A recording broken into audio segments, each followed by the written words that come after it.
दोस्तों ये मेला में खो गया था। कंफर्म टिकट थर्ड एसी पवन कुमार है कुछ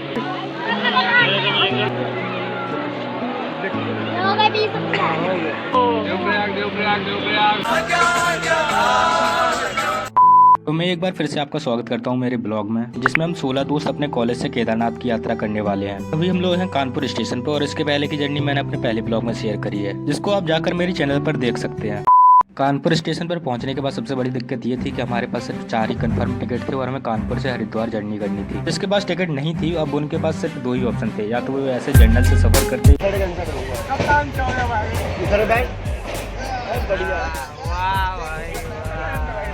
या फिर किसी के सीट कैंसिल होने का इंतजार करते, जो कि सूर्या और विकास ने किया।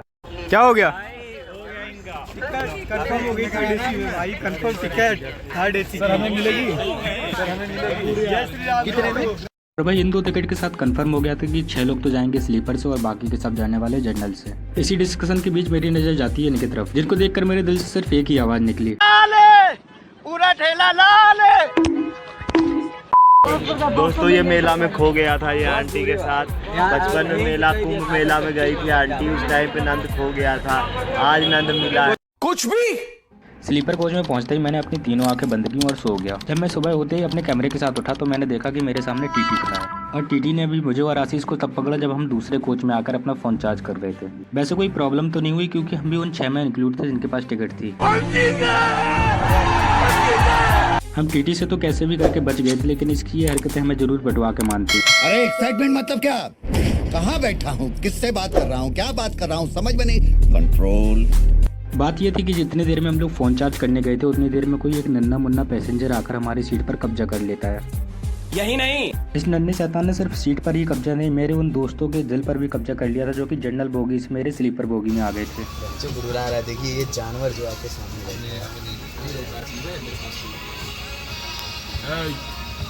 बढ़िया भैया लगा दो पूरा हुआ ऐसे कर लूंगा। हम तो कह रहे नहवा देता है बस। दादी पर चले जाओ, ज्यादा से बेकार हो जाओ।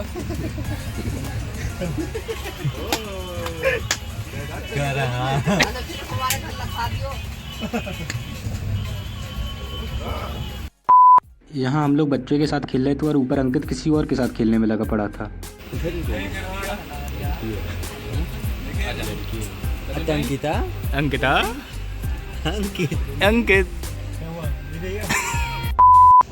बच्चे के साथ खेलते खेलते टाइम इतने अच्छे से बीता कि हम कब हरिद्वार पहुंच गए हमें पता ही नहीं चला। और फिर हरिद्वार जैसी नगरी में पहुंचकर एक नारा लगाना तो बनता ही था, बम बम। और यहाँ से हम 20 रुपए में टैक्सी करके जाने वाले थे। हर की बॉडी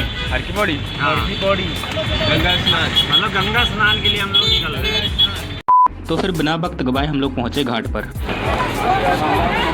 ओए पीछे बैग खोल दिया बे कोई तेरा। अब पता नहीं किसको इतनी एक्साइटमेंट आ रखी थी कि चलते चलते बैग से ही कपड़े निकाल ले गया। कहीं वो शख्स यही तो नहीं था जो सबसे पहले नदी में जाकर गोते खा रहा था। और फिर थोड़ा वक्त बीतते ही सब लोग पानी में नजर आए।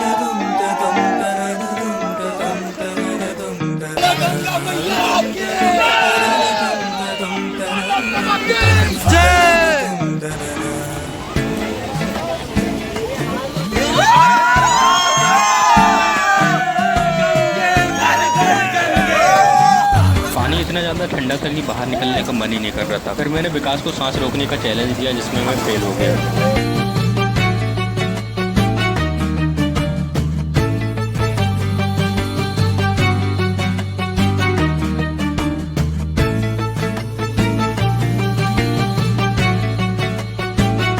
नहाने के बाद हम सबको एक छोटी बच्ची ने तिलक लगाया, जो कि सिर्फ 5 रुपए में था तो 10 में, लेकिन वो 5 में मान गई थी।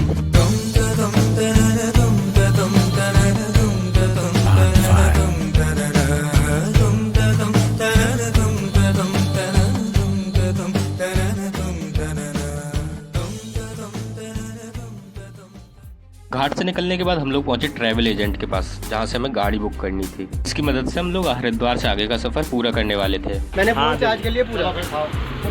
अच्छा गाड़ी में ही लगना। जनता माफ नहीं करेगी। अब हम सब इस जगह से जाने वाले थे दूसरी जगह जहाँ पर हमारी गाड़ी आ चुकी थी। भैया कहाँ तक जा रहे हो?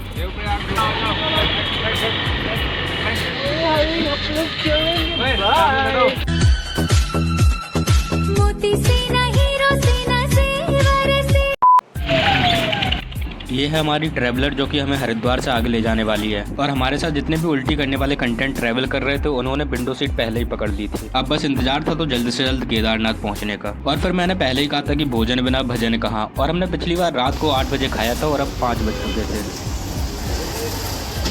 ये लग चुकी हैं हमारी थालियाँ। आइसक्रीम वाला आइटम था मस्त है। और ये कुछ लोग जिन्होंने कानपुर से अपने लिए खाने के लिए सामान नहीं खरीदा था वो यहीं से खरीद रहे हैं, क्योंकि मैंने पहले ही बताया था कि पहाड़ों में जो रेट हैं सामान के वो दुगने हो जाते हैं। यहाँ से हमने बहुत सारा सामान खरीदा था और खाना खाने के बाद एक बार फिर से निकल लिए हम केदारनाथ धाम के लिए, कि पहाड़ हमसे कह रहे थे